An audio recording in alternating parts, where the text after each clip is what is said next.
When we last left our heroes, the siblings of the Reverie Estate had separated after a botched interrogation left tensions high. Aspen and Penth both sought out the advice of people whose opinions they trust. Penth with his friend and archaeological companion Elsbeth, and Aspen with his mysterious mentor Burvin Casktree. The siblings eventually regrouped at the home of Skia, where, while Aspen and Penth continued to butt heads, a plan was made to try and catch the elusive crystal clean linens, should they come for Skia's home next. And while this was not the case, it did set up the chance for Penth to be reunited with his old friend Smoke, culminating in a battle of morals that had no victor. The next morning, Thomas, trying to escape the sensation of being followed while running errands, stumbled into familiar territory, the Sky Vessel docks, where he accidentally discovered a clue to his father's whereabouts, the Iridescent Fool, an airship of luxury. Now, our heroes have a choice to make. Try and smooth things over in their home city of Faroth, or get out of Dodge? Will they take Smoke's advice and leave town? Will they learn what the negotiators discovered at the Reverie Estate? Where will this path in search of their father take them? And will they find answers, or only more questions? All this and more as we return to our broadcast of A Matter of Time! Hello, everybody, and welcome to A Matter of Time, the show where we tell you what is going on in Center Ring, and I am joined by some of my very closest friends, my confidants, and the inquisitors, my own negotiators in my life. Hey. The audacity. Wait a minute. I will tase you. Yeah, I know. So let us pick up where we left off. Penth, Skia, Aspen, back in Skia's apartment as Thomas has gone out to get some groceries for the morning. There is a tense air in the room as each of you are recalling amongst yourselves the events of the night before, what you planned for, a infiltration of this shadow masked company that seems to be the crystal clear linens that has eyes on both the Reverie Estate and, as of recently, Aspen's penthouse apartment. You were prepared for them to come to Skia's apartment next, but alas, that did not happen over the night. Maybe, perhaps, because of the amount of negotiators in the area following Penth's interaction with Smoke. A long night of staying awake for Aspen and Penth, who both need to roll a Constitution save. Oh boy. He said, do you want to do things today? Well, you're going to make sure you're not exhausted. True. Honestly, you stayed up all night long. You probably should just have an exhaustion point, but... Wait, you guys didn't sleep? I didn't say we didn't sleep. We didn't say we didn't sleep. Okay. Taking turns. I'll give you... turns. I got a 17. Perfect. Yeah, hold on. Rylan just wants us all to be disadvantaged. Not all of you, just Aspen. That's fair. It's a 5. Even with your inspiration? Who's left? I mean, I could use the inspiration, I guess. Use your inspiration, you just need to get to 10. God. Okay. Why didn't you guys... Oh, that's a 6. 11. You did it! Woo! Oh, man. You're about to put me in a real bad position. Woo! Glad that inspiration's gone, so I can't use it when I really need it. Like, you're a bard, Sean. I can't give myself inspiration. Oh, you're not that kind of bard. I could have given you guidance, but you didn't want to bring me. Justin's like, what do you mean you can't? What do you mean? Yeah, his subclass doesn't allow him to himself. Anyways, a tense night. Waiting, staking out your own sister's apartment. And now, waiting. There's that tension in the air. Wondering if you can even go out. Who might be watching you? How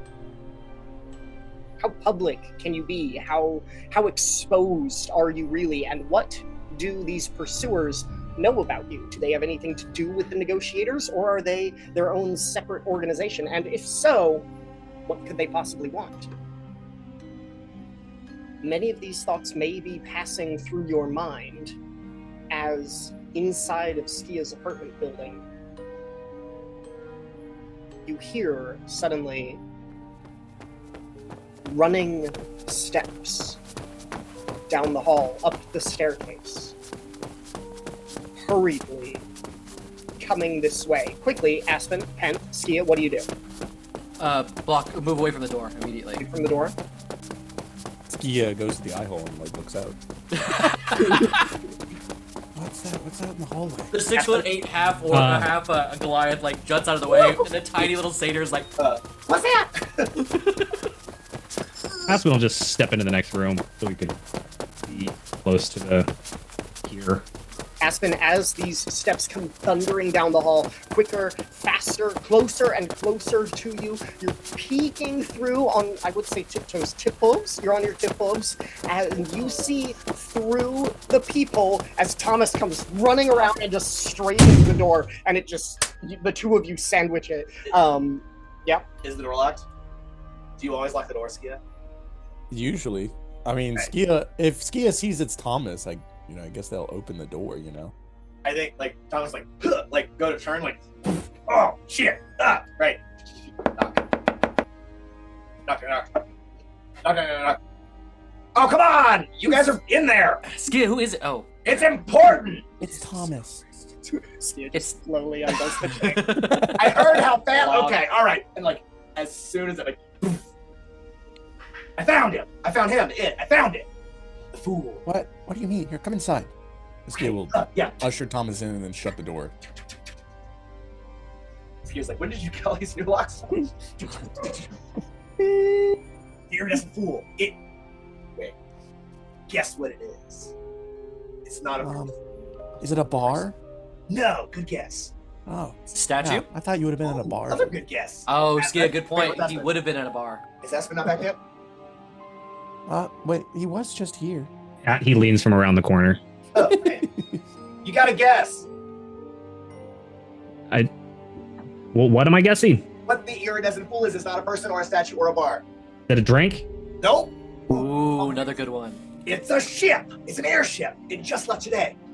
He'll pull out. Oh shit! Like, if it just left today.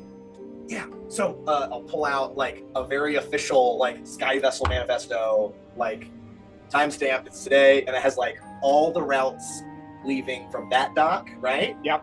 And then like Aquay routes as well, right? And that'll probably be a separate sheet. Mhm. Like, And this is something that, with your knowledge of the docks and some of the contacts that you have, you were able to talk to a number of other deckhands and get this information from them. One of them has like a spare copy that they can pass to you. One of them just has some additional information about some of the stuff that they loaded onto the iridescent fool that you've gone ahead and like taken notes on. So you have used just extensively all of your knowledge of the Sky Vessel docks and your contacts there to get a whole bunch of information about the iridescent fool. sailor background. Nice. Steampunk, so it's Sky Vessel sailor. That's cool. Yeah. So, like this is what you've been doing for the last 10 years? Sky sailing? that. 4 of them, yeah. But that's not the point. So check it out. This is one of the routes I worked on back in what are the years? It's currently 1395. Yeah, I'll be like, it was like 1391, I think. Anyway, so check it out. Dad's on fucking vacation. He's going to the beach. He's Aquay. Why would he go on vacation and have the house get ransacked? I don't think we usually travel agents don't send a linen service to take you to your airship. Yeah. That's true. He's probably been kidnapped. But wouldn't it be crazy fucked up if he was just on a beach somewhere in Aquay? Yeah, with like a Yeah. boy toy. That would be weird. Yeah. Well, yeah, I can see that. Sorry, I don't know why that thought came to my head specifically. He never married. I don't want to Yeah, imagine right. that. We ain't from a mom. Well, So, we have to... Have we even decided if we're going to be dealing with Dad? I think we're still pretty... We need to be on the same page. Are we going to Aquay? Are we... is this Alex or Penn? Well, This is Penth. Oh, I mean, I don't know. it I just probably thought it was wouldn't be cool. a bad idea to leave far off for a little bit. Yeah. And this could be a reason to go. Kind of. Yeah, I don't want to seem like a coward after, standing up to Smoke and telling him he can't, kick us out, but it does make a lot of sense. It's not gonna be fun seeing him again and being like, you were right. If we see him again. What were his words exactly in that recording? You should, I think it's best if you leave Feyroth. I think that's like the exact words. No, I think he's talking about. No, Oh. not your friend. What the fuck are you talking about? Father's recording. Oh, find Father me on left. the Iridescent Fool. Find me on the iridescent fool. Is it find me on? Yeah, so if he was on Find- that Find me ship, with. With? Find me with? Looking Yeah. for it. Is it with, Bryland? Okay. Ooh. So we have to use the Iridescent Fool then, maybe. Or Well, he's at least get to- always on it. Aquay somehow. Well, I might have a way to get us to Aquay, or at least access to a skyship. I need to know. I can't pilot nothing, because I know dead things and dead people. Thomas, you seem to know things. Are you... Yeah, getting there's not a problem. And here, here's the next routes to Aquay and the times and the dates for the next 2 months. There's daily ships to Aquay. Okay. Yeah, it's Aquay is one of the larger cities in the Golden Alliance. Not nearly as large as Feroth, but on scale with like Tobin or Betamon. We're one of the larger cities, and there are sky vessels that go there and come from there daily. So how can we get in there covertly? Can I raise a question first? Yeah. During the time that this recording was happening, there was a commotion going on. His office was destroyed. We're assuming he's kidnapped. He said, find me with the Iridescent Fool. So are we assuming that he was kidnapped after he already knew where he was being kidnapped to tell us that he was being taken there, and then said it in the recording for him to get us to get him from the ship that he knew he was getting kidnapped to? Or did he use the ship to avoid being kidnapped? You think he could have escaped? used it as escape, yeah, So possibly. he wasn't kidnapped at all.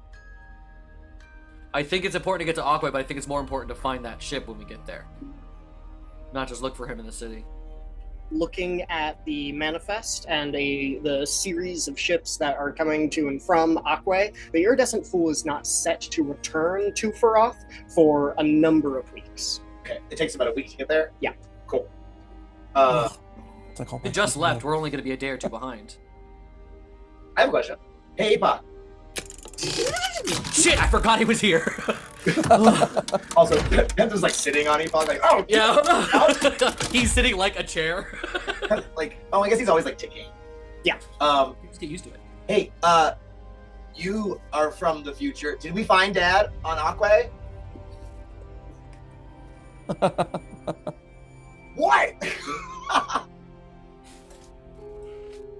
You gave us a time traveling robot. I'm gonna use it. Yeah. Hold on. Let me think for just a second. Epoch ticks. You hear the gears turning inside of his mechanism, inside of his chassis, and he says, "I do not. No." You did this. Ah. All right, that's okay, buddy. It was worth a shot. I guess there's Interesting, he probably said alternate I. realities. Yeah. There could be different, He said, versions where we do and do not find Father there. Do you think Epoch is from... Also, this is Alex speaking because Panther's not going to know a damn thing you're saying. You think Epoch is from an alternate reality? Like a different time stream? Well, yeah, because he talked about Skia from a different reality is the one who, like, grabbed him and then sent him back. Like, Different reality or different time? I think it's a different time because wasn't there a conversation that we had with him or something about, like, alternate reality? he Like- talked about a potential Skia. Yeah, he talked about potential. Well, everything in the future is potential. Yeah. So It instead of a kind of seemed to past, imply that they were. I don't think this is a multiverse kind of. I think it's more, well, at least currently, it's a linear thing. I think both can be true, like in concept, right? Yeah. Okay. So potential Skia. Going back to what's happening amongst your characters. Do you have any reason to stay in town? Sorry, go ahead. I apologize. Do we leave now? Like, what do we need to do? But why are we so gung ho going to Aquay? Well, I'm maybe assuming. we'll find some answers for all this crazy stuff that's going on. He is gonna go over to the door and open the eyepiece thing. Oh, I'm gonna Jesus go. I want to get ducked behind a wall. you see out in the hallway a young boy, probably somewhere between 10, 12 years old. He's got one of those like Newsies cap on. He's got some dirt smudged on his face. Like a dirty white shirt with a vest on. An Oi Mista. Check. He's holding a box under his arm. It's Oliver Twist. He is gonna unlock the door and crack it. Like, yeah, can I help you? Yes, Mr. Echo's in there? Does he know where Aspen is? No. No? But Alright. Oh. Bye. Wait. he turns. To, what? Oh. Wait, hold on. That one's for me. I got it. Yeah. Nope. Kind of like looks at Skia. Yeah, I thought. Yeah, looks back. Yeah, I had it on good authority that Aspen was here. Who's authority? Alright. Yeah. Yeah, avoid my question, little page boy. Aspen comes up and takes the package from him. Gives him a nod and a little like tap on the nose. You have those? Good job. He'll give him a tine. Thanks. You just bite the coin? What are we, poor? I mean, It's a trope. And he'll bring the package inside. Scale will then shut and lock the door again. Are you I used to do have young to open boys my reading doors packages? Oh, yes. It's the most company you've had in months. Yeah, I've never had anyone else in my apartment, so that's a lot. It's cheap. Hold on, while Aspen opens the box, I'm gonna go perfectly make a coffee in front of Thomas. Can you make me one too, please? Yeah, cortado. Sure. Okay, Mr. Military made coffee. Okay, I get it. So if you know how to make a flat white, that's my favorite. I can do it that way. Aspen, while you open the box, do you want a coffee? That's why I have that milk in the fridge. Yeah, I'll take a coffee. Epoch, do you want a coffee? Right, because I woke up. Negative. Not even like a flat warm white. or anything. It's kind of cool. Thomas, do you want a coffee? Yeah, just like regular. Aspen looks in the box and kind of moves some stuff around, seeming satisfied, and kind of closes it and sets it aside and waits for his coffee. Fine, if you're waiting for. I'm doing Aspen's first. Gives him a coffee. Alright, open the box. All in good time, all right? Flat. I know you guys were all very excited to run off and gallivant across the world to Aquay and the islands and the Mer people and everything that comes along with that. We do have some concerns here locally, though, before we go anywhere. I mean, the negotiators are definitely a concern in the long term. Yeah. Right. So, been thinking about this a bit, and I had already been thinking about it, and then the negotiator kid confirmed a little bit of my suspicions about what I was worried about, and that was the contents of Father's study. Specifically, he took very, very extensive notes on us growing up. I'll be honest, I feel the biggest concern about these notes. I've worked really hard trying to stay off of their radar and get myself to a position that I am in professionally and just personally. Penth, I know you're already kind of fucked. They know pretty much everything about you. I can assume. Gee, thanks. I'm keeping this real. I'm saying what the truth is here. Skia, these notes would be very damning to you as well, I would think. Thomas, Maybe. I think you're okay. But the thing is, would Father have just left them lying around? I'm not sure. Well, He they kept them in his study. If he didn't know people were coming to collect, why would he keep them anywhere else? That's where they always go when I'm with you. Plus, Skia, they have your notes from your lab down there, too. You don't think there's anything suspicious there? I don't usually leave too many of my notes there anymore. They're all here. Skid points at the pile of papers. Irrelevant of what is today, this is what they have from our past. These can condemn all of us. This is evidence. This is something that they could use for us to do whatever it is that they do over there. So, I mean, for myself, them even having read it, I already feel a little bit exposed, honestly. And I am worried about that. But if they don't have the notes and the books to further their investigation into me, thinking about me here, I think that could be beneficial to all of us. Did Aspen tell us, like, did he recount what he saw of, like, the negotiator sitting with a bunch of shit from our house? That, yeah, Yes, and so, then he that. related that to what we got from the interrogation of the negotiator from 2 nights ago. That all makes sense. What's your plan? What's in the box? Well, that brings me to the idea that we should get the notes back. Oh, from the negotiators, or are they somewhere else? I would assume they're with the negotiator. Damn, I can't go anywhere near that building. Well, at least not on the inside. I thought about that already, and I think that you would end up standing out like a orc and hooker in a halfling whorehouse, you know, and see. You're not wrong, but the poeticism is very striking. It's a common saying. Hold on, I want to write that down for the next session title. What is it? It's a half-orchid woman. Organ hooker. An orchid hooker and a halfling brothel. It was a halfling whorehouse. Halfling Morales, right? It's got a better ring to it. Yeah. Okay, thank you. Go Make ahead. that a session title. People are gonna be so confused. 20 minutes.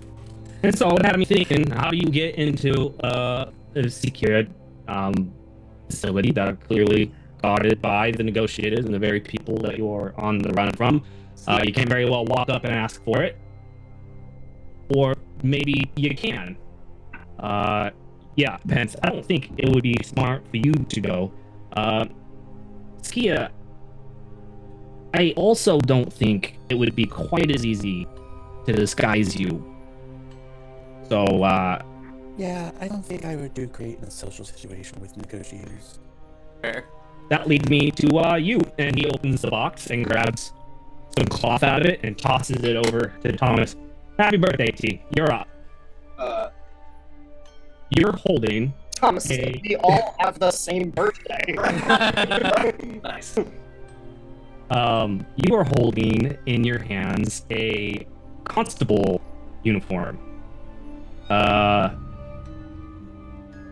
Weirdly your size. Yeah, this is actually gonna fit. Oh, why not? Why not negotiator? Because the negotiators, I would assume, all know each other. And so now you have to pretend to be somebody that somebody knows. Yeah, and they have a lot of kind of protocol that you would have to know as well, and I don't even know your recent protocol.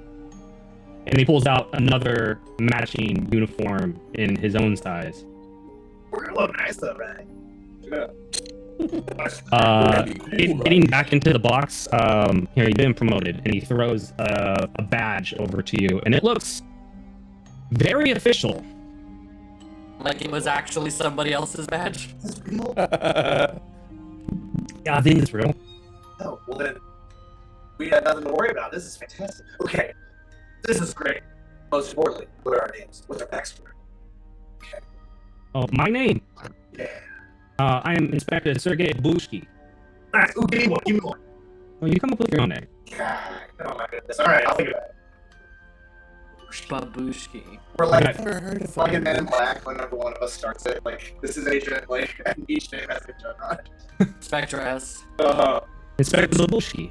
Yeah. Inspector Babushki. Inspector Babushki. So what are we feeling? Are we thinking you're gonna come in as the Spectre's negotiators? You need.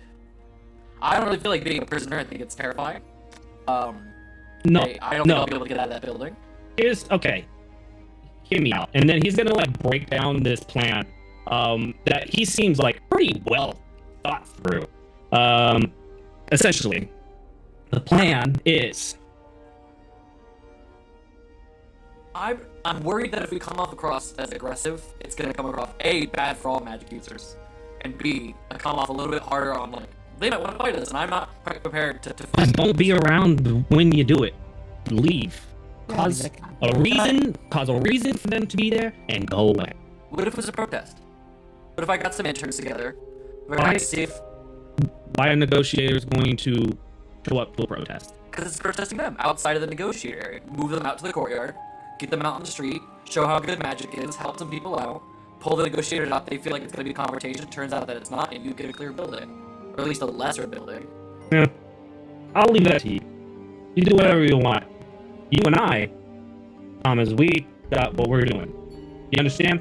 I'm already wearing like a top hat. Like, yeah. Put the pants on. Yeah. Well, I have my regular pants on. Oh, okay, thank God.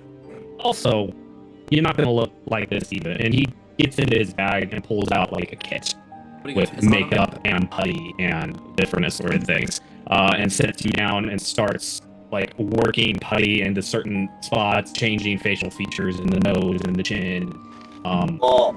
all of that, and making you look different than you are.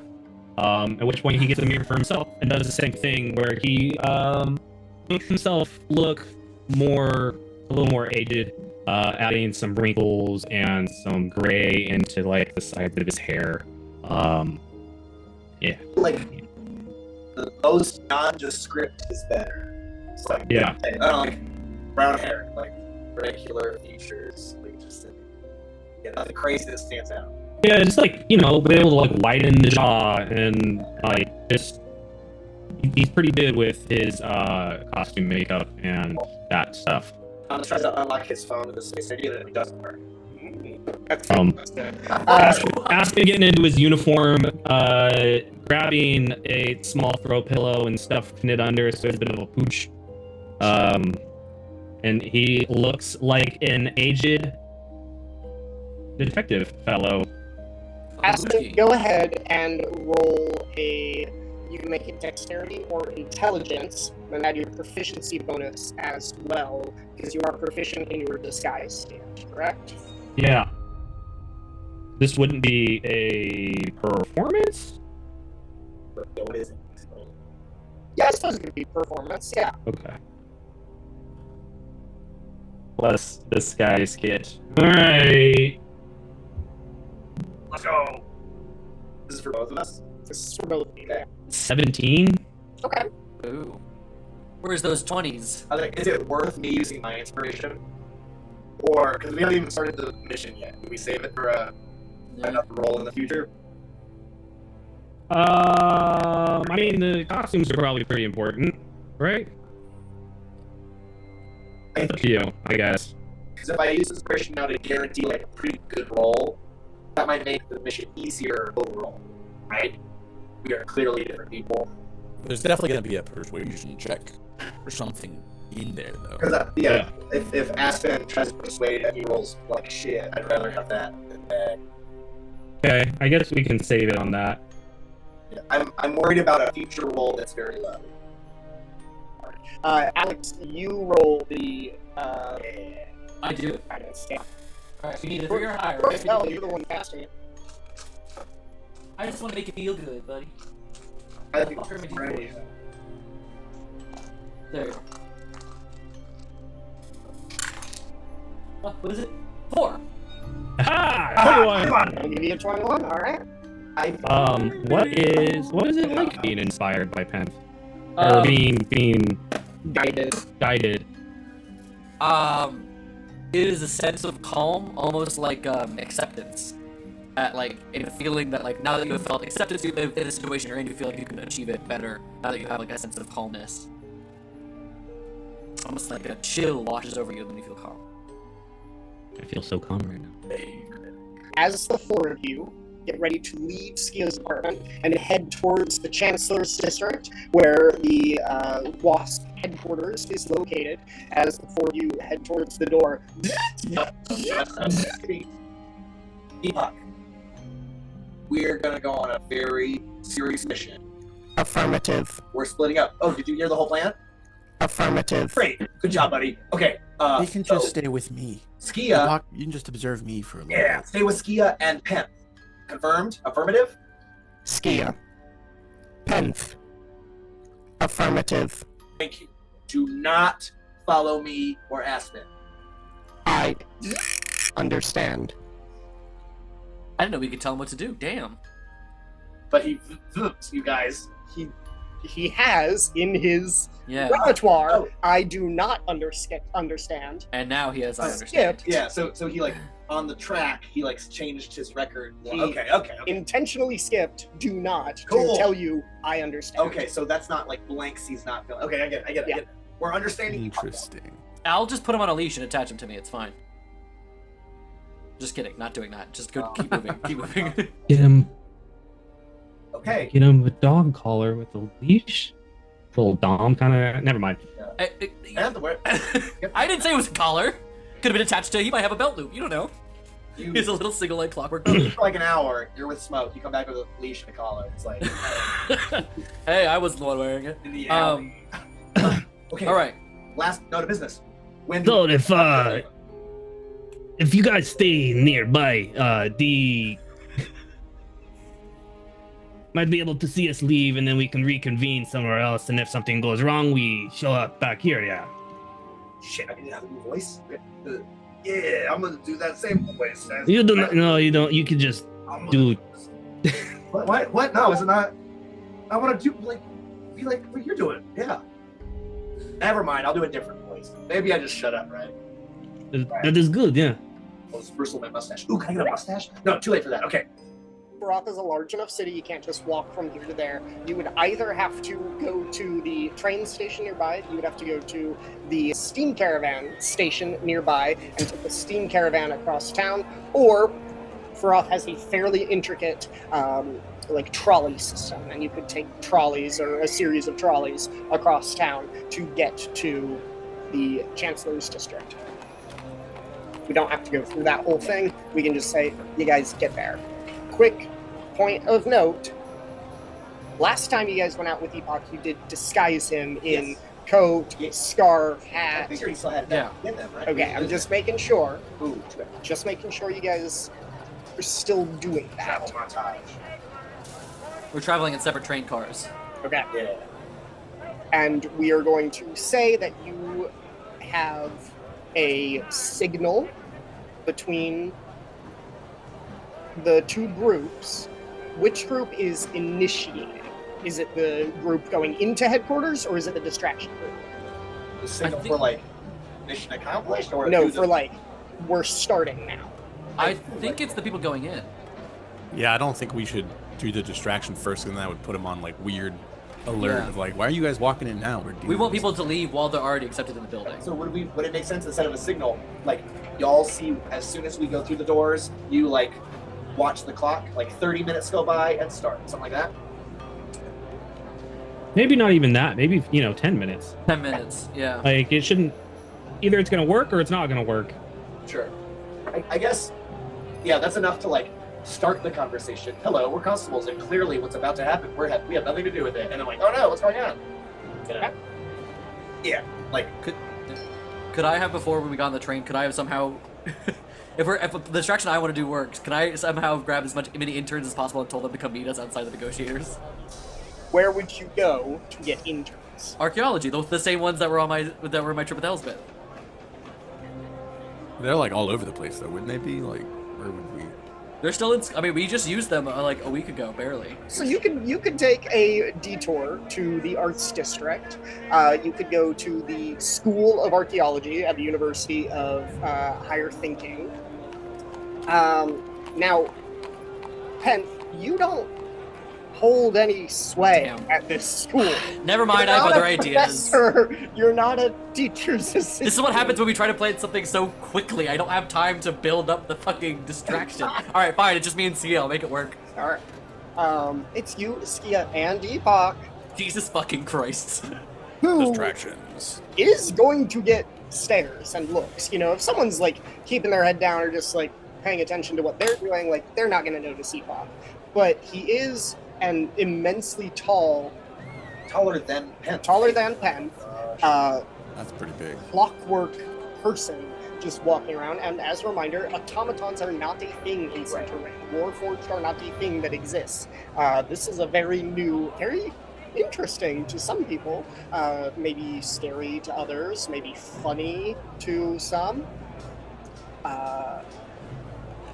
Okay. Yeah. Okay, I feel good. Epoch gets looks. So a hooker. I also love the idea of us like pawning the fuck off to Penth whenever we split up, and he hates it. Always the babysitter. I don't know who hates Epoch more, Penth or Alex. I mean, they're pretty on par with the characters' choices. So, all right, I'm ready. I'm sorry for distracting. All right. Actually, let's just Thomas, Aspen. Yes. You have arrived So ready. at the headquarters of the Workforce of Arcanist Surveillance and Protection, the government agency. It is located inside not just the Chancellor's Quarter of Varoth, but within a collection of buildings that is truly the nation's capital, where almost all government of the Golden Alliance takes place.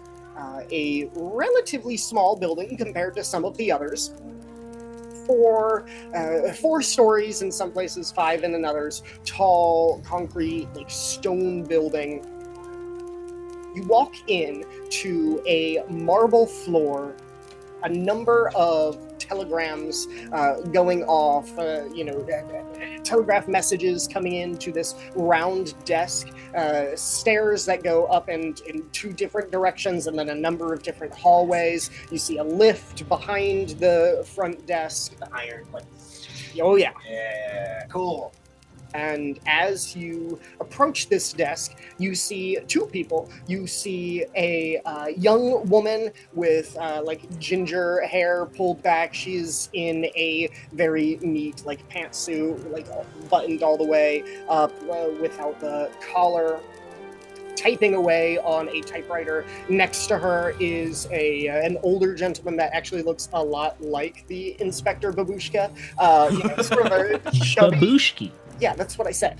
A chubbier man, thick blonde mustache, thinning hair on top. But he's currently speaking to an older woman who has come into the desk asking for help. So as you approach, this younger ginger woman looks up towards you. An appointment? No, Inspector Babushki, this is Constable Benji. Kind of scratches himself. We were sent over here to inquire about the recent commotion in the Green Ward. Babushki and Benji. Can I have your badge numbers? He just holds the badge up for her to read. Disturbance in the Green Ward, you said? That is correct, yeah. If this is referring to the incident at the Spire restaurant, you can see the Commandant's official comments in the various newspapers. No. There was a body discovered at a residential place, one of the bigger houses on. And he said, I don't know the name of the street that we grew up on. He says that street.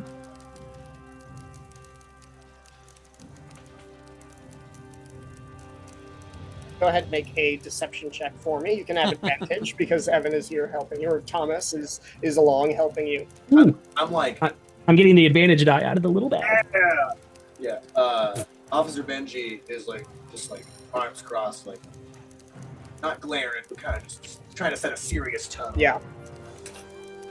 Deception is where? Deception call. Are you like Audrey on 15? 23. Hey!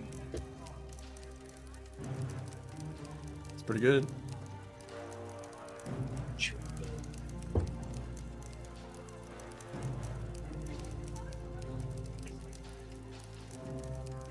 Listen, I know what this is about. I understand this whole back and forth between us and you guys. Understand, my bosses are a little upset that they have not been informed brought in on anything that's going on. There is a body being removed from a very affluent district. Constable's not part of the process. So they sent us down here to investigate. Yes. Will you wait just a moment, inspectors, and I'll have the head of the case come down to speak with you. Thank you. And she sort of gestures to the seats over in this waiting area. He like puts his badge away and waddles off towards the seats. The classic, like, I unbutton the top, like, walk over to the, like, water cooler, and I get, like, 2 water coolers, Diego Boss. And then, like, when I know that, like, wink at Boss. A moment passes. Question: are fountain pens a thing? Yeah. Okay. Would that be a thing that a lot of it would be pretty common to just? Yeah. Okay, cool. A moment passes before the lift bell ding, rings, and out comes Smoke. His uniform. You knew he was in charge of the case. Hell yeah! I'm so happy.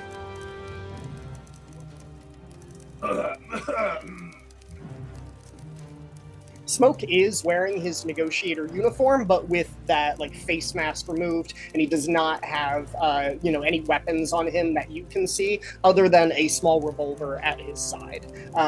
But the classic like backpack of the electrified weapons and the whip that he had the last time that you guys interacted with Smoke, he does not currently have. He walks up to the two of you, says, I'm Deputy Brightcliff. I'm leading the case on the Reverie Estate. Babushki like grunts as he stands up. Holds out his hand. Inspector Sergei Babushki. This is Constable Benji, soon to be Inspector Benji. Can you believe he passed the inspector exam? He's my trainee today. I shake his hand too, and I like squeeze his hand, real like super like toxic alpha, like. Drinking check. He's here to observe. He's going to roll insight check Cool. versus the disguise roll. Oh dang. 21. 21's pretty good. 21's pretty good. Okay. All right, Deputy let- Ratcliffe. let me Hopefully go- you got let me eyes look like up- a naked mole rat or something. Let me look up Smoke's insight real quick because I'm pretty sure he's a 6 on intelligence. Yeah, Well, Definitely insight's has a wisdom, negative isn't it? 2. Yeah. Insight is wisdom. yeah, pretty sure. Well, he definitely has a 6 in wisdom. So yeah, he's got a Negative like a negative modifier 6 or a plus 6. No. No, a negative 2. So I'm sorry. Smoke has a plus 3 to his insight. What? So he needs an He 18 didn't know how I felt about him. or higher. And those are the stats that I wrote weeks ago for Oh. session 3. All right, so he needs an 18 or a higher. Okay. That's still pretty. It's a 9. That's right. Get 6. Okay. Haha, we're cops. He's just too distracted thinking about me. Yeah, that's He looks out the window and Pent is just shaking outside. Yeah, He's like, just wait, doing what? this. And you just run away. He's like, oh, what the fuck? yeah. Inspectors, can I help you? You have questions about the case, or He pulls out a notebook and flips to a page. We've had a report that there was a body taken from the estate on Sundial Lane here. Apparent break-in. Look, I'm gonna be straight with you, Deputy Brightcliff. I understand what's going on here. It's just a dick measuring contest. My bosses are upset that they're not brought in or informed of this. They got the information. I haven't the faintest. They sent me down here. I appreciate what it is you guys are doing here. I do have full respect for this organization and what you're doing. But I still do have a job to do. So if there's any help and information that you could give me, and then I can get this and be on my way, and we can make this good so I can get back to doing other things. make a deception check. Is this still an advantage with the help of... Yeah. Have you seen what I've been doing behind your shoulder the whole time? It's great. It's very helpful. Is it technically giving an advantage, or are you disadvantaging Aspen by doing that? I'm helping. He's like distracted by whatever it is Thomas is doing. But he's not really listening to Aspen. Deception. I just had it. Where is it? Oh, it's right there. Plus 9, 28. Not even a roll. Jesus. Oh my god. Not even a roll. Yeah. Okay. Come on, I'll show you what we have, and you can take that report back to your heads. And honestly, yeah, the whole body thing. Someone should have contacted you guys about that. All right. Yeah, we've got him on ice. Let's take a look. Cool. Thank you, Deputy. He will take the two of you back around the desk to the lift. Each of you enter. Gate. And instead of pressing any of the upper floors, he's going to go to basement 2. Ooh. And the elevator descends. I wonder where basement 1 goes. Penth and Skia. I was hoping to distract him before he got in the elevator, but I guess not. That's okay. He needs to be taken places anyways. We get They're it. like- He guided to where it's at. The headquarters. Yeah. Thing. Yeah. Okay. Let's see. If there's no bricks to throw through windows, I don't want that. I want to like try to stick a tortilla with words on it, just like slap, like throw it and hit it on the window. You know. Can I Distractions. ask, is the negotiator area like where people are milling about, or is it like secluded? No, people are milling about. It's a public area. It's, this is the head of where all of the government is. People, very important people, going from building to building. And it is important to keep in mind that the headquarters here are the headquarters of WASP, not just the negotiators. There are people who are not negotiators who work here. Negotiators are just like the militia branch of WASP. Exactly. Okay. Skia, how do you feel like about doing a peaceful magical protest? I was thinking about just like enchanting some bricks with phrases like, "Please find me a negotiator and bring him to me," or something like that. So it just says that over and over to people nearby. And I'll just kind of like throw them. And see what happens. At the building? No, well, I kind of want to throw them at the building, but that might be too aggressive. I don't know. I could throw a brick through the window that smells like rotten eggs. I don't know how I'm the voice of reason in this Look, moment. I'm just saying bricks because Skia points to the ground because there's a lot of, bricks right here. Is there just a pile of bricks in the middle of like on the side of this location? Oh, Skia's it's like looking at the cobblestone streets. Yeah, the street's made of, and Skia's like, I could just pull some bricks out. The mortar's not that strong. I have a visual of like. What if we showed people that magic was not, the devil? Well, yeah, that's why I'm not gonna throw it through the window. Maybe just like have some stones that tell people to get negotiators. That's it. It's not gonna do I anything think else. you could feel free. Can I ask Brian, when we talk about spells, is Xanthar's Guide to Everything count as spells or no? I can't remember if you had rules No. against that. Okay, good. No, you are only allowed to use the player's handbook. That's what I thought. Xanthar's Guide is for me. That's What? rude that you get to have Xanthar's Guide and I can't use ceremony.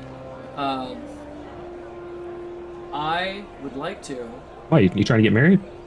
Marry I would like everyone. to try to marry some other people if Brian allows me to have ceremony. Yeah, you can always ask me for specific spells within Xanathar's. You want to have ceremony? Yes, it's a ritual, so I can do a couple things and make it seem very magical and non-aggressive. Okay. If Skia's okay with that. Skia, you can also throw bricks at the building if you would like to, but I personally, with my track record, am not going to participate in that. I like your little gizmo idea. Yeah, or if you want to Like, blind them. I just don't know if that's going to pull everybody out. Well, I don't think it's gonna be able to blind it. Like Skia kind of reaches down and grabs a rock, and you see them like kind of fiddle with it, like a little glow from their hand, and the rock holds it up, and there's just like an image on it. It looks kind of like a stick figure, just saying like, and the words on it say "Hi, Penth."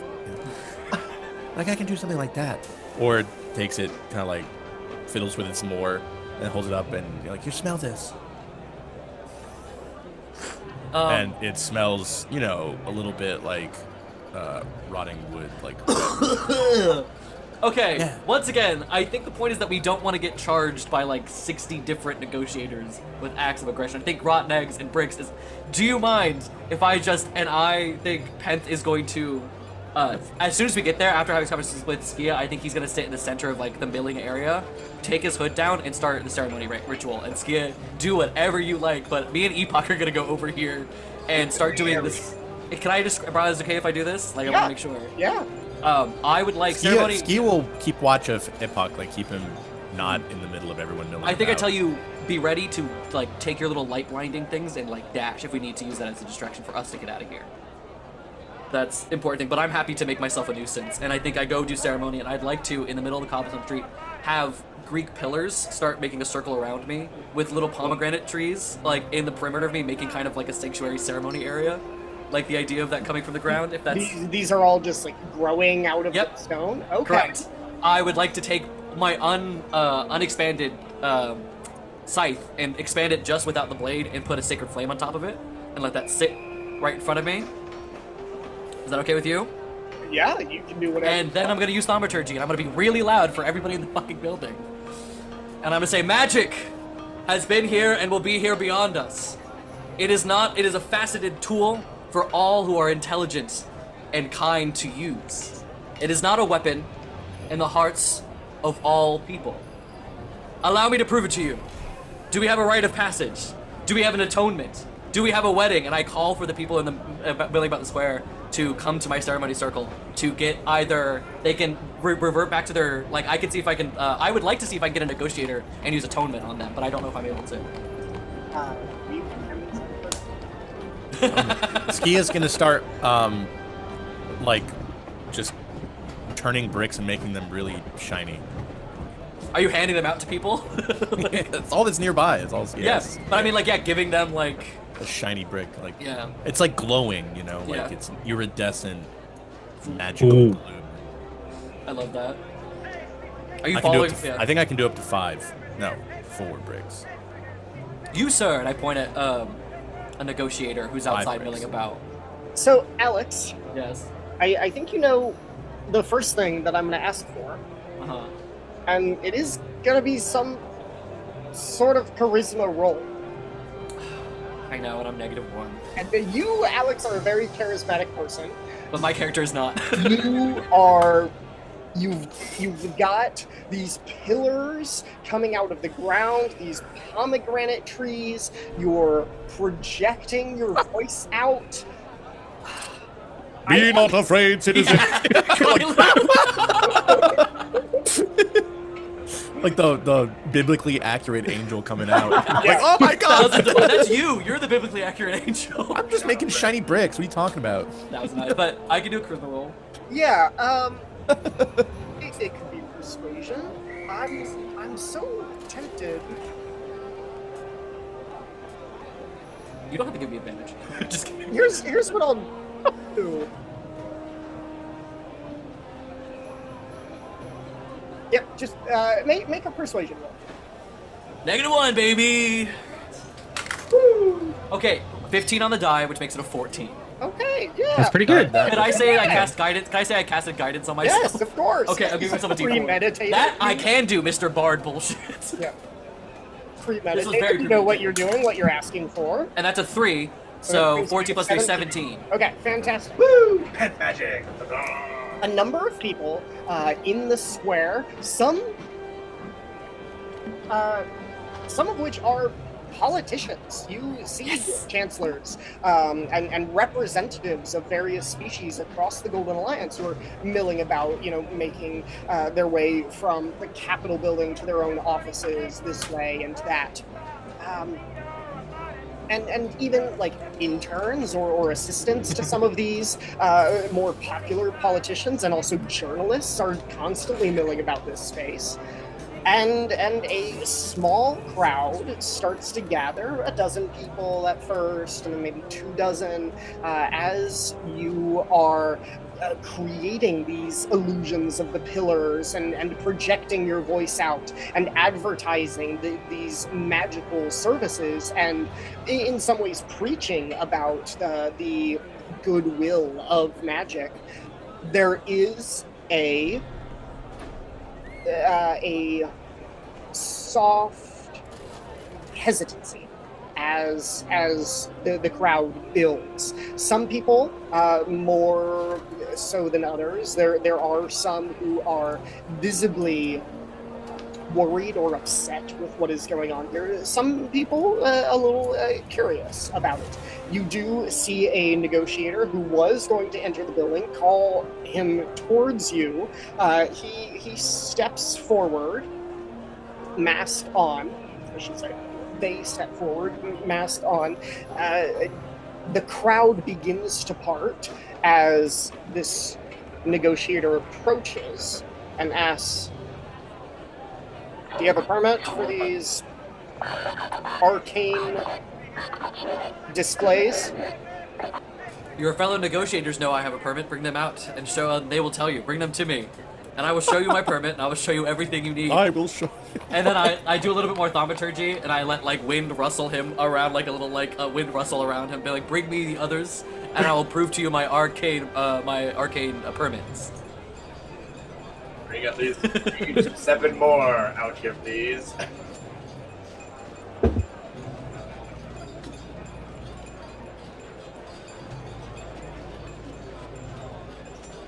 And this like Nikki in Fantasia. Yeah, I'm literally just 6'8", like doing this.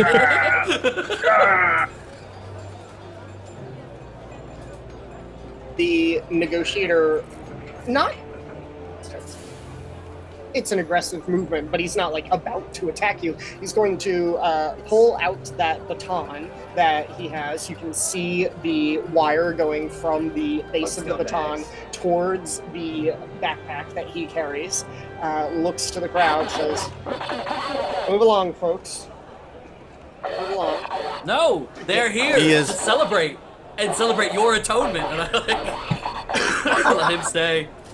And then on the radio on his shoulder, is there a permit for some arcane display in the square happening now? Over. Do you feel in your heart that you have been true to yourself since becoming a negotiator?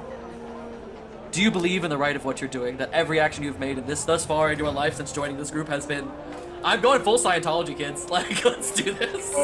While he's doing that, I'm Thank you. Ski is pulling some paper out of their bag and folding it into like paper airplanes. Okay. And like making one, glow bright colors and like trying to throw it over the crowd, making another one that has a voice message, like a nice little let me see, can I do it? Just says, hey yo, is there? Oh, so it has to be tapped by a creature for a recorded message. Yeah, just a couple of light ones, like 2 light ones, and then 2 that are emitting like chirping noises, like birds singing, just trying to throw them over the crowd. Requesting backup in the square. Over. Yeah. Good job, distraction. Yes, bring us the backup so they can rejoice in the magical nature of what is Feyroth and what will always be Feyroth. As the negotiator is like, all right, folks, this could get out of hand. Everyone, move along. Get back to work offices. But the crowd is just growing larger and larger, and a murmur is starting to go up through the crowd. Who feels dedicated to the right of magic? Who here feels dedicated that magic does not need permits, does not need what's a Feyroth versus Big Brother? It does not need Big Brother. Big Brother. It does not need the big nest of wasps organizing us into files so they can watch us. Who here feels that they are dedicated to the right of magic? I think I want to call it to the crowd, see if anyone set for it. I like that we went against the protest thing that happened, but you're kind of doing it anyway, and it's like a different. Did we go against the protest thing? I didn't know that. This is what this No, is. Sorry, that was. Oh, you mean with the interns and things? Yeah, the initial. Yes. You're doing a different version of it. Oh, I said I could still do. Alex, with Skia's help, go ahead and roll another persuasion check with advantage. Oh yeah, yes, my little paper plane. I would like to say while I do this, I would also say be healed by our magic, as well as kind of a way advantage as well. Okay. I rolled a 5 and a 10, so I got a 9. So Can I give myself a guidance again? I mean, you can. I'm doing it. You are going against the grain of the world. It's not just the negotiator. Correct. Against It's the grain I got of an the 11 world. with guidance. Okay.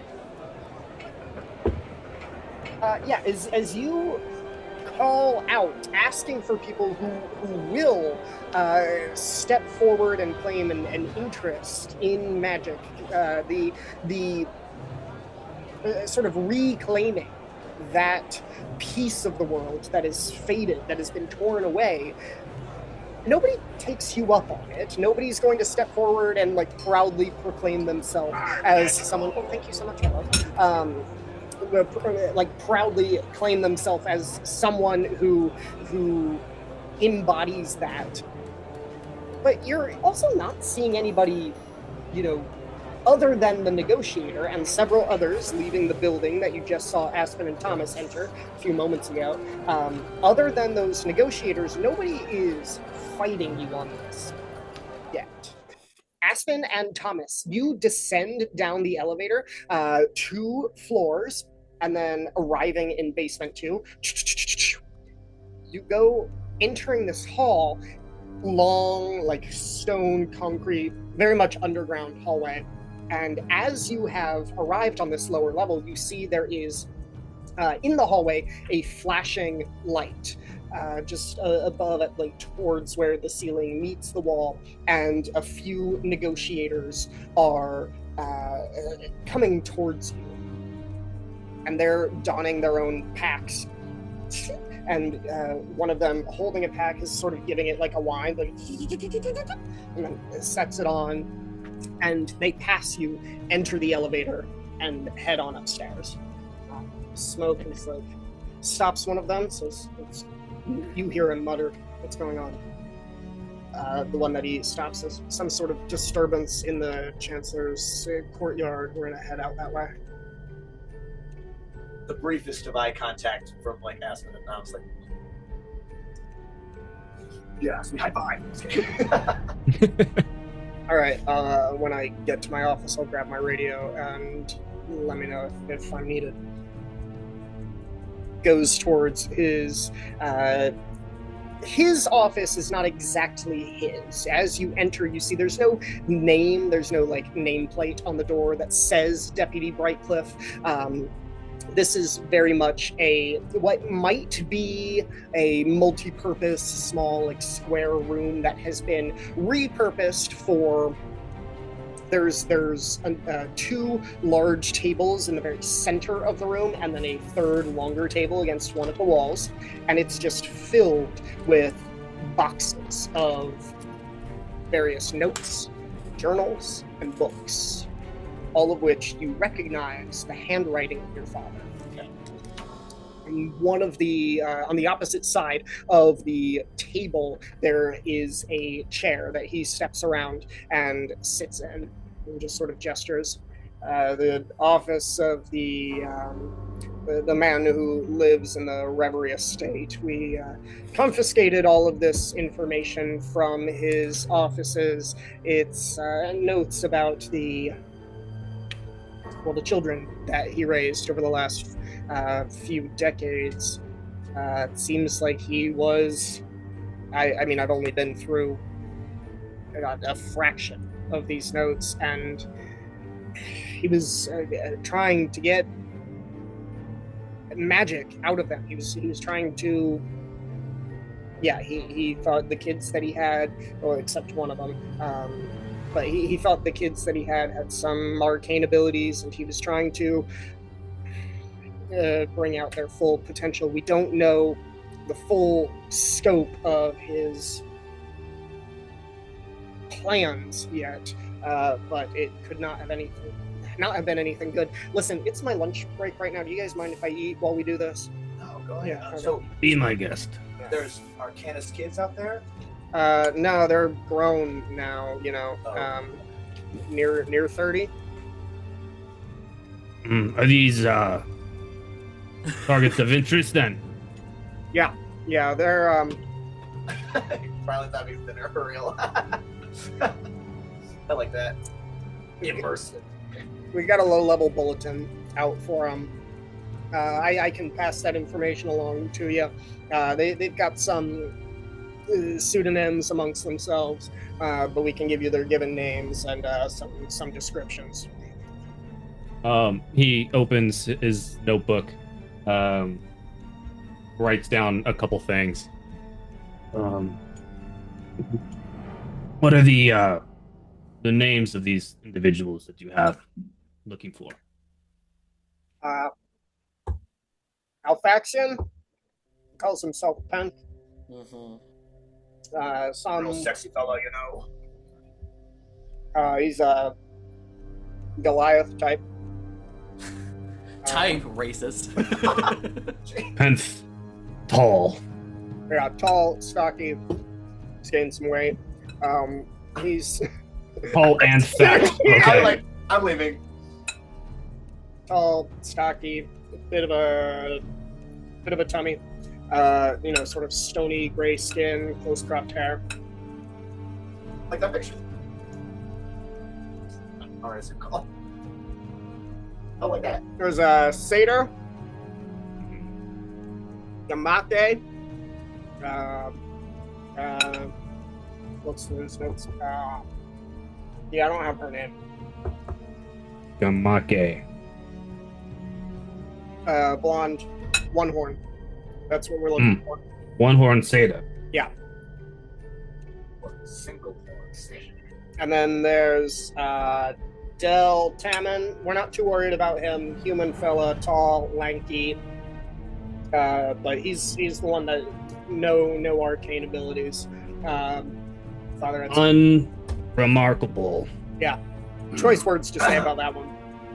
Goes by Thomas now. Damn it. I don't think. And then the last one is that film star, Aspen Echoes. Oh, that movie guy. Yeah.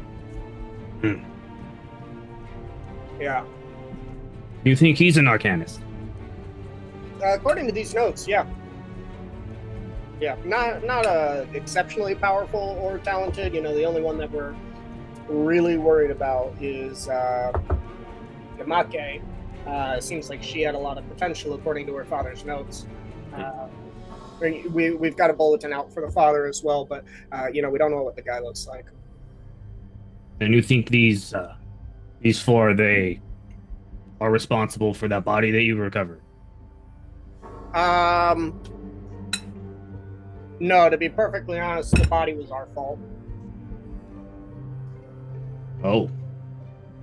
He kind of sets his pen down on his notepad as if he's not going to take notes on this. We're all friends here. Yeah, I'm not saying that. We didn't expect anybody to be in the estate at the time. I briefed my men that it was probably going to be empty.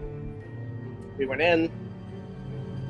One of them had a bit of a shock when they stumbled upon this guy. He tried to make a run for it.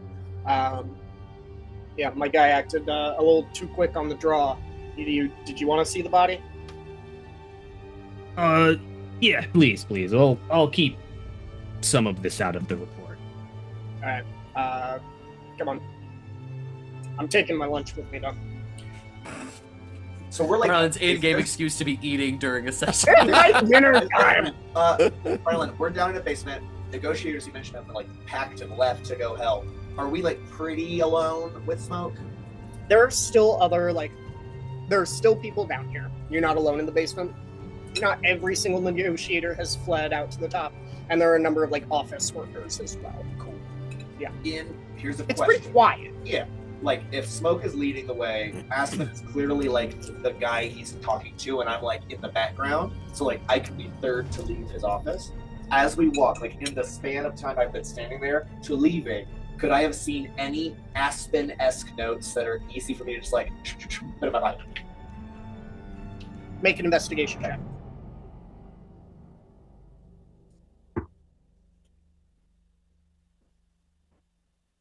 I don't even know if a desk exists. Sorry, Sean. That's okay. Yeah, I thought if I could just get even just some of it. We're getting the scope of what's going on right now. It's Yeah. okay. All right. We've already learned some important information. As you Guys did. are walking out, you see a piece of paper that in your father's hand does have the battalier written at the top, Yeah. and there are a number of scrawled notes. And you go to try to God. slip that out, but as you do so, that paper, as you're pulling it, pulls another one with it, and It's like the copy paper, they're all like attached. Oh my god. and a few of them fall off the table. Pulling with them on one of the notes was a silver bell. Oh, the bell! It falls to the ground, and you hear that ding, and Smoke immediately turns around. No, don't touch it! Don't touch it! Sorry, bumped to the desk. Sorry. What's with that thing? It's man. It's Sorry. fucked up. You don't want to know. Takes a box with some of the notes on it, and I thought we got that bell. you did not. Empties the box Viewers at home, refresh. onto the table, just notes and journals and stuff. Picks up one of the journals and then takes the box, sets it on the ground, and uses one of the journals to move the bell into the box, and then sets it back onto the table real gently. You Some guys should grab fucked that. up shit. All right, come on this way. Yeah, sorry about that. Takes you down the hall to a what very clearly is a large walk-in freezer. Smoke opens the icebox, walks in. Long silver table. You feel the chill of the room. Sitting, laying on the table is a man you do not recognize. Oh. Oh, dang. Okay. I was really worried it was going to be Backroom or whatever. Baruch. Baruch. Baruch Assault. I thought it was going to be me. Is he- Okay, cool. Okay. Is the body wearing anything? Is it naked? Is it covered in a sheet? No, he is a relatively young man, sort of strawberry blonde hair, freckles. Not too much younger than you are, mid-20s or so. And he's wearing a white jumpsuit. Huh. And on Oh, the interesting. pocket of the jumpsuit, there is embroidery that says "crystal clear linens." Oh shit! We didn't see this body. Where the fuck was it? What? Well, It wasn't- time passed between us leaving and the negotiations. yeah, this was someone staying in the house watching, doing something. Or was it a body that I don't know? Okay. All right. Information. I'm pacing around it. What do you think? To Aspen. Inspector Babushki reaches down with his pen and sort of lifts the pocket with the embroidery on it and looks to Smoke. Does this mean anything to you? No, actually, it's weird.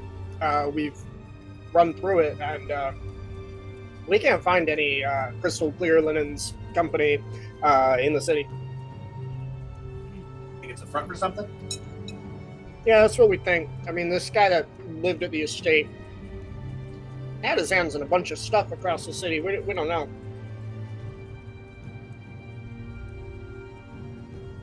And this was the only person at this estate. No, there was also some housekeeper there, too. We brought him in for questioning, but the guy was boring as all fuck.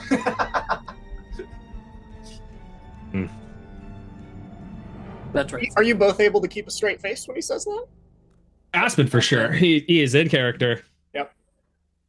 I think Thomas would have given a chuckle at first and then tried to make it like a police officer chuckle secondly.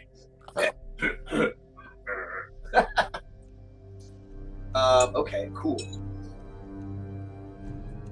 Well, for us, a big city, you keep tabs on any sort of crime circles, anything like that. You think it's one of these types? There's no telling what happens in the night market, and we've got some informants on the undermarket, but as far as organized crime goes here, it's not like we're the Ashes,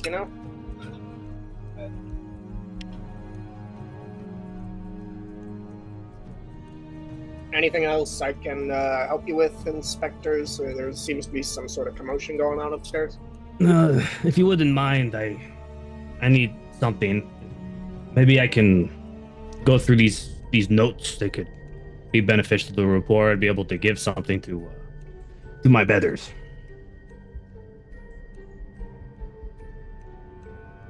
I can give you stuff that I've been through, but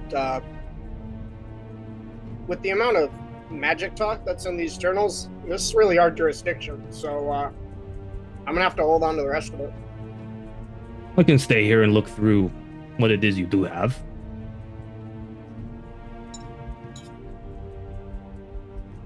How many boxes are we talking? Like, more than the two of us can carry? 17 years worth of your father's journals. Out of character. Just What about a convenient little arson? I have fully thought about this. Okay. A little bit of arson. You're taking the lead, Aspen. You're in the driver's seat here. Oh, Friday night. I'll try to help this situation. Well, you said it yourself, Mister. Like, you've had this for a couple days and you've only scratched the surface, so we could help, like, sift through, and then maybe He does. all the magic stuff, like, we'll leave alone, but like all the logistics and police work, we can help. We can kind of divide and conquer. I do need to sign off some of his train tickets. This could benefit both of us, actually. Yeah, I gotta clock in so many hours of paperwork, and this seems like something that could take off your plate, Did your voice change?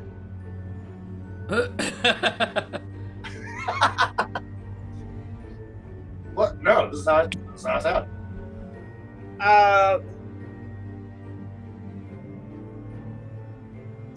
Say something else for me. Yeah, what do you want me to say? Talk about like the night market. Night market. Ooh, never been myself. It's kind of. You've never been to the night market? How long have you lived in Farah? Well, I'm always working. Have you ever? They do have us grinding the midnight oil over there. Be thankful you're in charge of something and not under this guy. Yikes. Did you hear about the scuffle that happened over at the night market a few nights ago? There was something about that. That kind of scumbag that came through our channels too, because some weird night market guy got killed, right? That's all we heard about it. I don't know what the scuffle was about though. Nah, that report didn't hit my desk, but it was passed in the brief.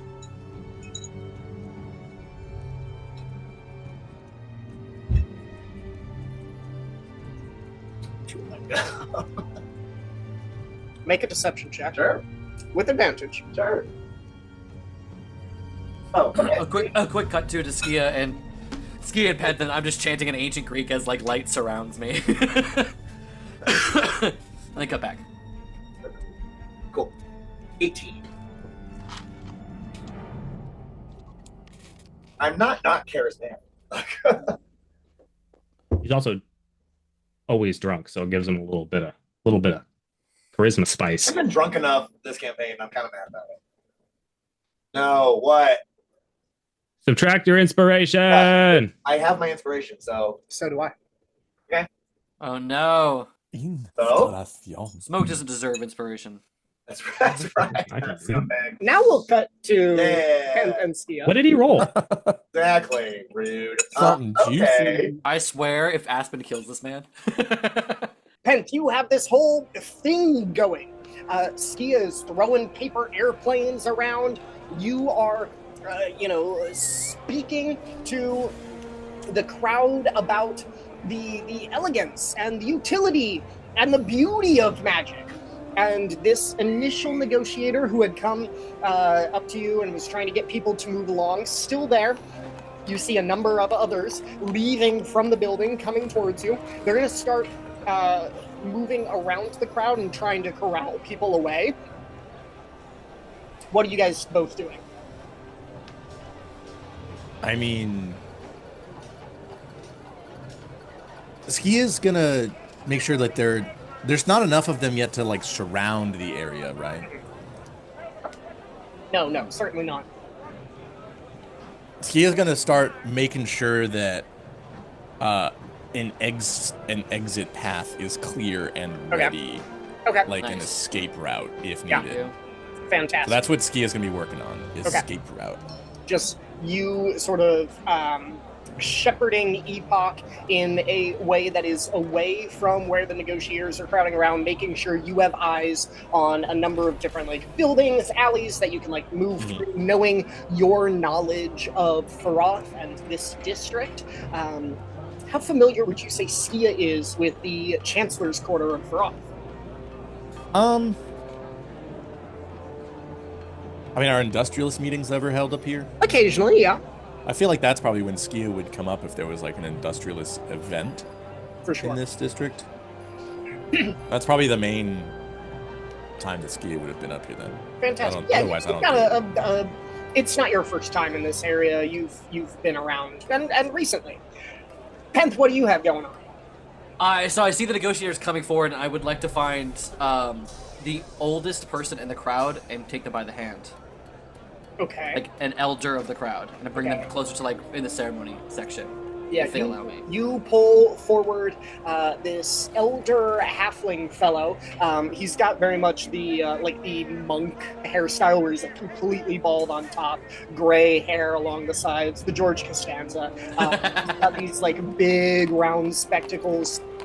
Walks with a cane, but he's not like decrepit by any means. Certainly an elder of his community. So you pull him forward, and you know, with your giant like Goliath hands and his tiny halfling hands, oh, okay. You just like take him like.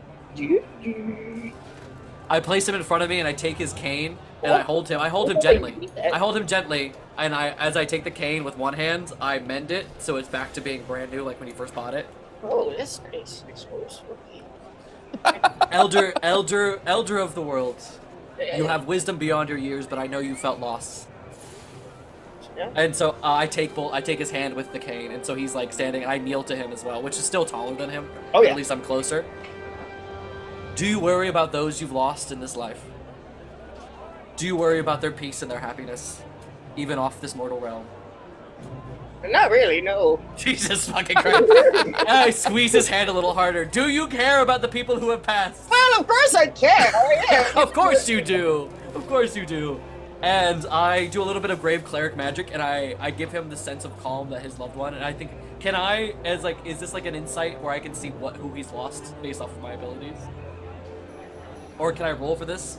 Roll I'm gonna make it a religion check. Love that for me because it's a +2. All right.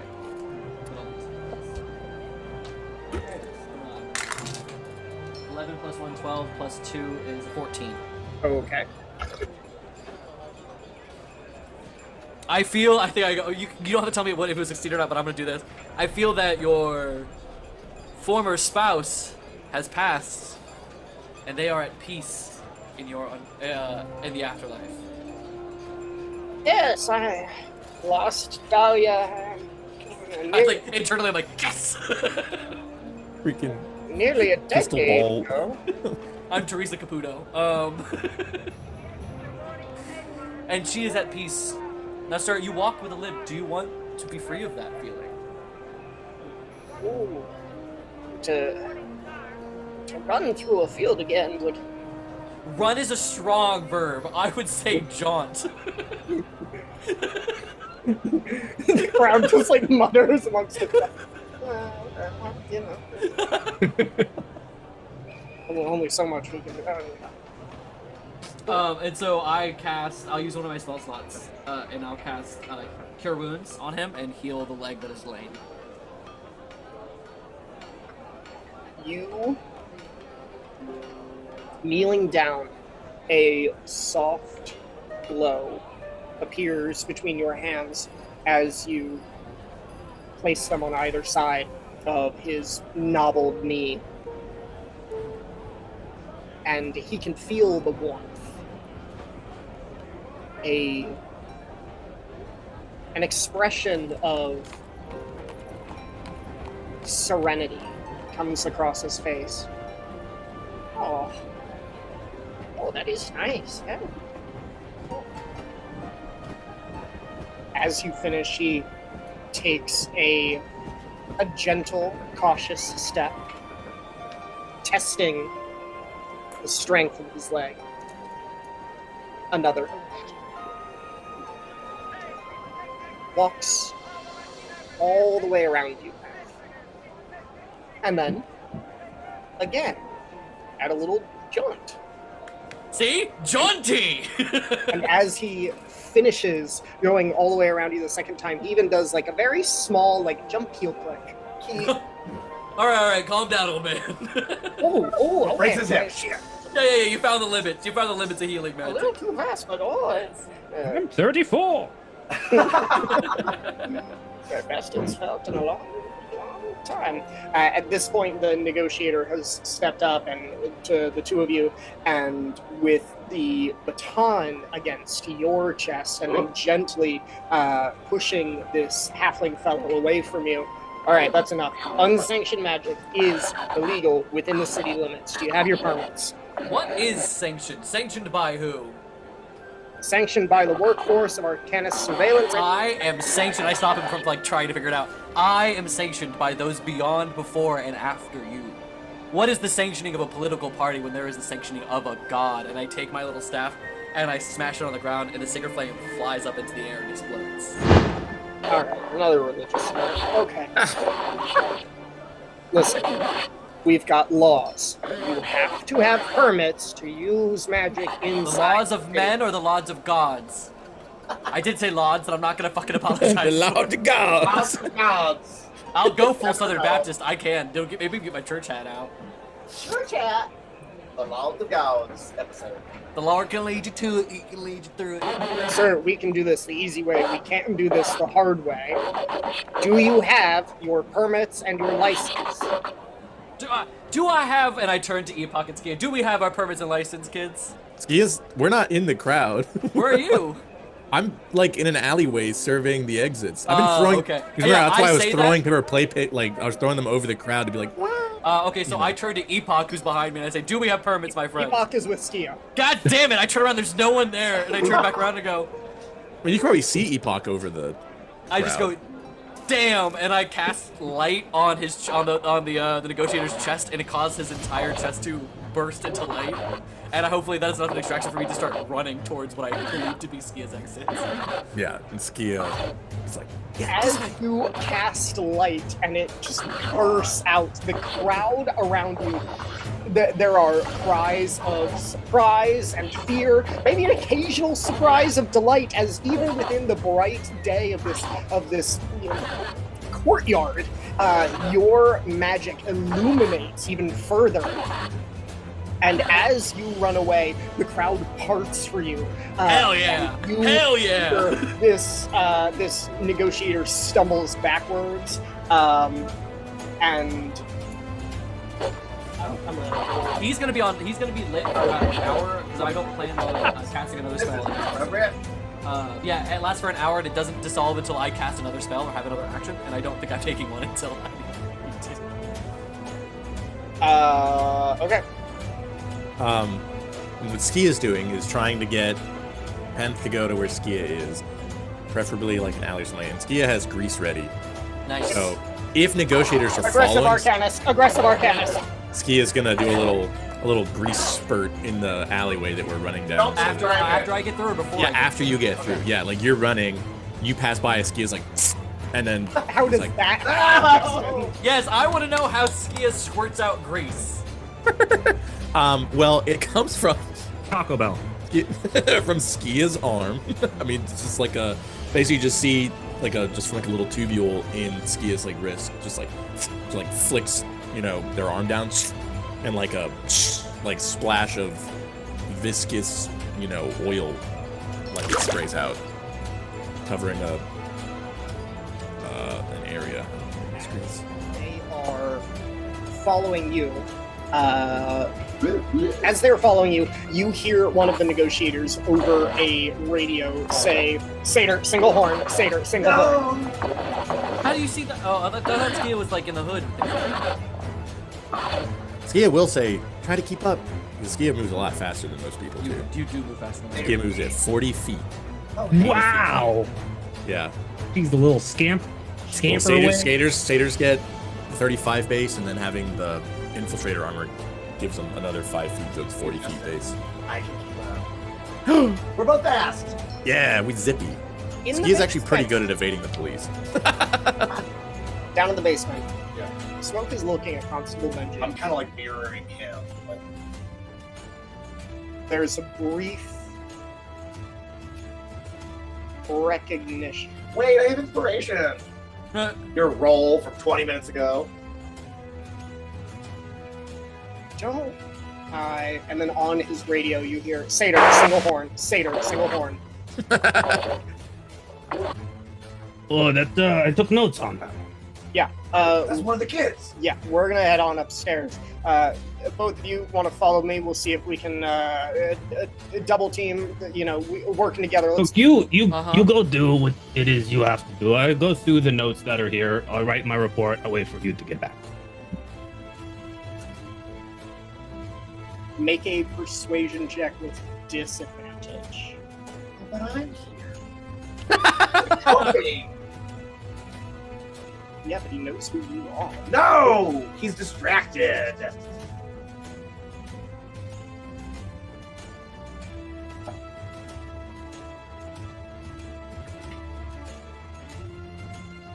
That's a 13 and a 14 on the die.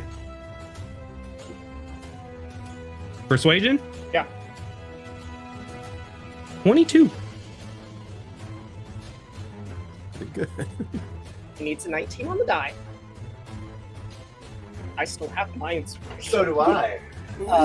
His last roll, because you had an 18 on your deception last I time. did. He rolled an 18 on the die plus his Damn. Mm. What's our current inspiration die? A D6 or D6. Yeah. So he needs a 19. That's cocked. Oh, it's an 11. It was between an 11 and a 13. It's cocked.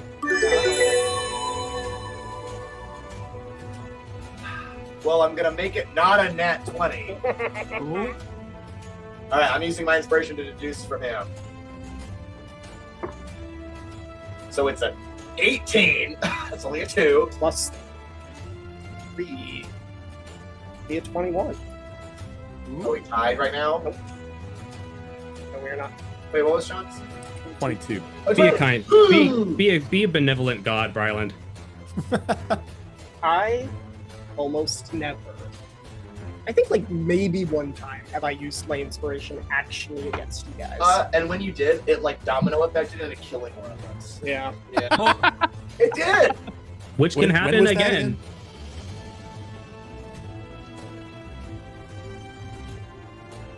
As you can see the conflict on Smoke's face as he's looking between Thomas and Aspen, looking between someone that he feels pretty confident is the same person that he bumped into and had that tense discussion with that night in the Night's Market. Yeah. And the person that he is so convinced is just a bumbling constable. You can see this conflict on his face, and he's about to like. And then on the radio, you hear they're getting away. Satyr, single horn. Also, large Goliath and a second large Goliath. Cool. That's right, Smoke. I got a boyfriend.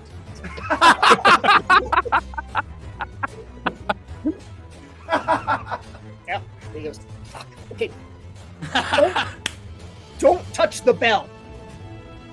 I am absolutely gonna touch Okay. And he leaves. Yes, it's just us now. It's not just you. Right. There are other people in the building. There are other people on this level. Okay. Yeah. But we can like talk as long as we're close. Yeah. Yeah. No one's like paying attention to us. Right. Or else, yeah. I think he knows. So we go back and we got to make a report. Red boss. Thank you, Benji.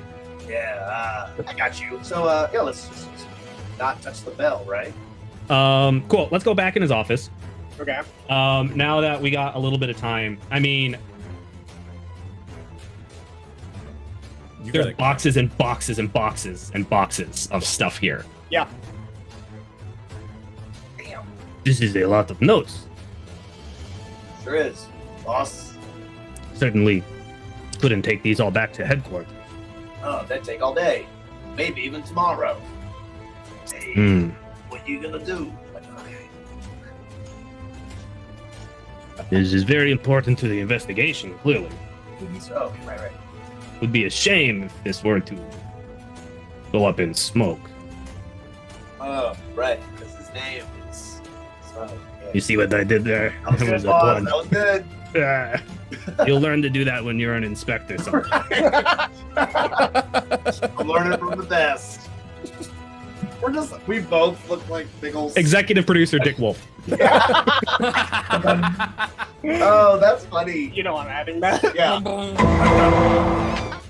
Oh, that's funny. Okay. I'm gonna lean and look down the hallway towards the lift. Did he take the lift, or did he take the stairs to like go faster? He would have taken stairs, yeah. Okay. Mental note of where the staircase is. No.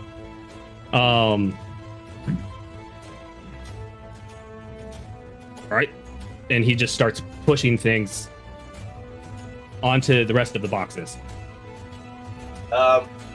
Thomas will pick up the box with the bell. I got this thing. Spooky and weird. And we're gonna pile some stuff up. Any like notes and stuff that he has, opening drawers, looking for that kind of stuff. They're just papers and yeah, that's going over towards the boxes. Is there a smaller box I can put the bell in without touching it? Yeah. Cool. I would like to do that. I would Ruining like Smoke's put life. it on my person. We want him demoted. We want him feeling like shit for being a negotiator. That's the pompous, holier than thou attitude of a prophet. He's not. Because he sucks. After a couple minutes, everything that I can find is in a nice pile. I love it. Okay. I helped, but I also have bell in a box. There's no one else in this room besides the two of us. Nope. And nobody coming down the hall towards Come on, us. I'm poking my head out. Nope. Poking my head out. Poking my head out. Excellent. Cameras don't exist, right? Cameras do not exist. Well, like video cameras do not exist. Cool. There are like the large, like, Yeah. you hold up the thing and Cool. Yeah. That's very convenient. I think we have enough for the report. You're right, Maybe Bob. we get out of here. On your signal there. Aspen closes his little notebook, flips the fountain pen right side up, and goes bing on the sort of sharp tip of the fountain pen as he pushes the sound out, and then a fire erupts into the loose paper within this pile. And then he goes bing, bing, causing several fires onto this, and closes the door to the office and starts walking towards the stairway. Yep. Like, purposeful, but not quickly. It's gonna take a while to catch, right? Yeah, we're going. I'm not talking about that. Yeah. Yeah. The two of you walk down the hallway, finding the stairway. Once you're inside this, once like you're inside that stairway, you can sprint up the stairs as much as you want. It's secluded. Getting to the top, walking out, looking purposeful. As you are walking out the door, you begin to hear the alarms. Smoke alarms, essentially, or someone downstairs is like ringing a bell. Oh, cool. For, like, Did you the set back- fire to the corpse too? No. Okay, good. ringing the bell, and Native Indeed. arson. We are leaving. We are leaving. yeah, Just picture like as you're walking, get the stairs, run at the top, walk, and you're just like, Could be from I like, became an inspector so that I didn't have to run. in like the moment the alarm rings to like the how many yards is it to the door. Anyone that gets near, like you're like, someone from down there. Like, I'll check the perimeter. Like pretend like we're helping bustle the crowd. Yeah. cut to opposite side of the courtyard. Smoke is looking at this puddle of grease that two of his two of his like inferior negotiator officers have slipped in and cannot get up. They've hurt themselves. One of them is like bright, like shining a light out. More are. Like, Do you think the electric baton pack might have broken in the grease when they fell? Oh, for sure. So that might have sparked up some grease? My God. I don't know about that. Immolation. He's getting radio calls from several blocks away about how they can't find the single-horned satyr or the two Goliaths that were with her. And he turns around to see the Wasp building just as two inspectors are leaving, and then begins to hear the bells from inside, and people start evacuating outside of the building, and Thomas and Aspen are lost in the crowd, and Smoke just...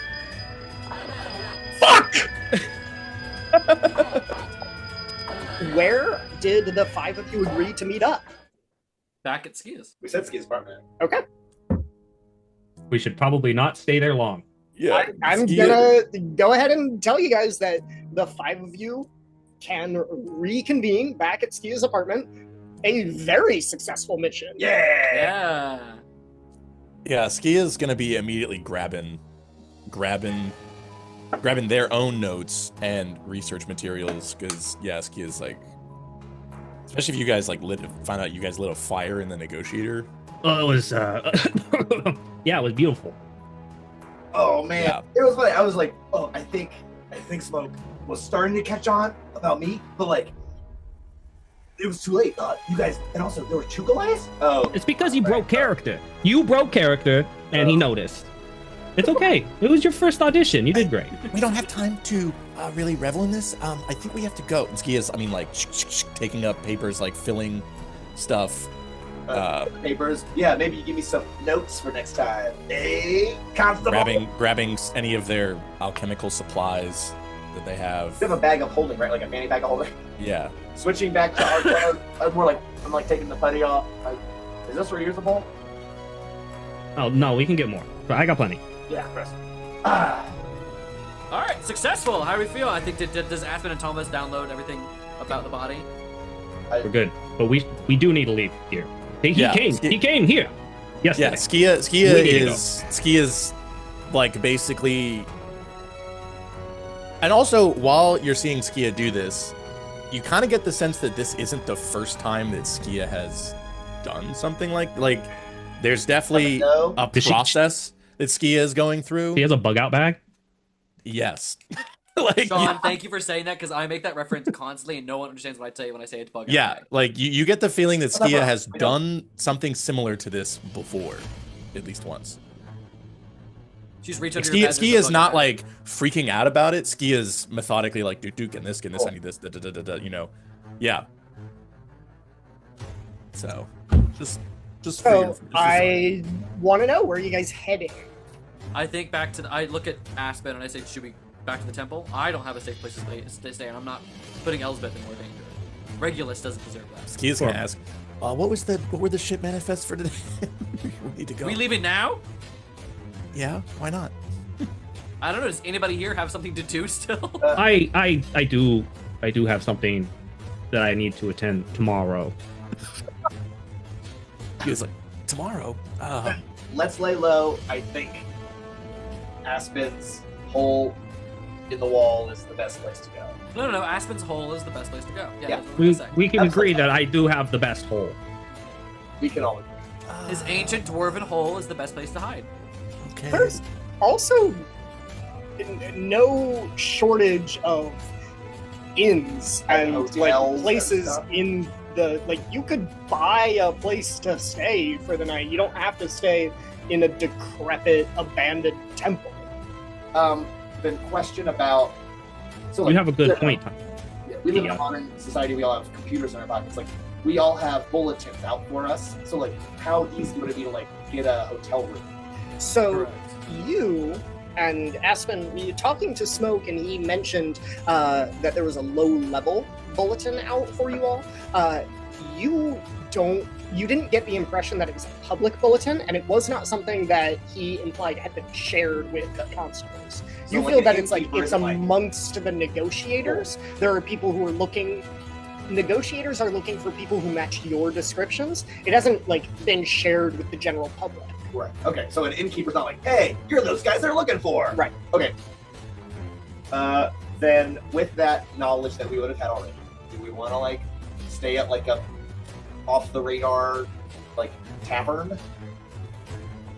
I don't know. I'm still in the film. Less people who see us, the better. Right. It's also free to stay in Aspen's Hole. It's just not as company. I should start charging for the hole. You know, that's a whole other conversation, but Getting a lot of business these days. I'm okay with like at least getting there to reset, even if it's just for one night. You know? That works for me. I do do need- probably have to go home to change eventually. I do need to go home. I was just about to say, but I can do this right now and meet at the temple unless someone wants to come with me. I'm not stealthy. I think I look at Epoch. Shall we go to Aspen's Hole? Affirmative. All right, you can take someone else, and I think me and Epoch get ready to go as soon as we can. The One-Horn Seda thing has really been standing out. I heard it on the radio. Yeah, I probably should wear like a hood or something. And Skia does. I mean, it's like attached to their armor. They can just kind of like pull, kind of like Skin like it looks like a flat skin cap like over their head, kind of covers it Now she's uncut. with like little goggles on it. She has autism. She's not. She doesn't have autism. She's not circumcised. Yeah, Justin, what? it's like a leather cap. It skin looks cap? like it's a leather. It's what is leather made of? What is leather made of? Okay, Gator skin. I'm imagining like a bald cap, Are you or talking about like a, or is it just like a leather cowl? It's more skin tight than a cowl. No! That's not good. That's It not a has good it has visual. goggles attached to it, and Skia can also pull up like a lower part too, Like cause one of those old timey like aviator caps. kinda. Okay. Yeah. Wait, Now his- you look real inconspicuous there. You still have a Damn, large. Okay. You still have one large horn. It covers. Yeah. Okay, maybe Skia does need to wear a hood of something else. Yeah. Maybe we that talk could be about this on the way. layer. Yes. Or a wig. Ooh, let's get you a wig. Like a big blowout, so your horn is like covered inside the like Dolly Parton wig. Aspen, grab Skio wig when you go home. I know you have some. I have so many wigs. Big You wear Dolly wigs. Parton, big blowout front. I agree with Thomas. I think this is a good. I think you and I are like, all right, we needed like. Oh, I have one. I have one for my Lady Landria character. We can. Yeah, that'll work. Perfect. If we want to just keep with the split just for this little bit, like Aspen and Thomas are quick, nimble, stealthy. We can get into your apartment and back. I can be another set of hands to help. And Skia are both identifiable. Yeah. So you guys head to the hole right away. And we'll Yeah, I think we do. we'll do a quick stop, get supplies. Aspen, what are you getting at home? Ski wig, obviously. Skio with, yeah. And some fine dress clothes. Okay. And he's gonna put it in his little nice bag and toss it over his shoulder, and that's it. That's all he needed. He just needed a nice outfit. All right. With all 5 of you back at the abandoned dwarven temple to their god Loki, where you will stay the night until the next day. That evening, Uh-huh. Aspen has found a place to sort of hang up this suit, and he's like looking it over, using prestidigitation to clean it and like delint and make it pressed and just like super fresh. Cool. And I don't know if it's odd to you guys that he went back for a suit and a wig, and that was it. That's all he went back for. No, that seems par for the course. It's you. Okay. I think the other thing that happens that night is you guys level up. Yay! You guys want to go ahead and roll your hit dice to see how many hit points you get. You add your Constitution modifier. You get to re-roll ones. Thank you. Cool. Pulling it Am I up. D8? Monk is D8. I'm a D8. Yeah, that's the thing. For a cleric, it's a I think D8. I think we're all D8. all We're of you all are D8s. D8s. I think, yeah, we all Yeah. figured out. Cool. So 1d8. Ooh, okay. Let's do- Oh, and I rolled an 8. Yes, same. The cleric needed some fucking HP for son of a bitch. 8 plus my con, which is 1, so I get 9. I'll take a third. Oh, my HP's at 32 now. Okay. And my hit dice is at 4d8, right? Yeah. Okay. Oh my god. Is it a 2? Yeah. Sean is cursed! The curse continues! I do have the hit die curse.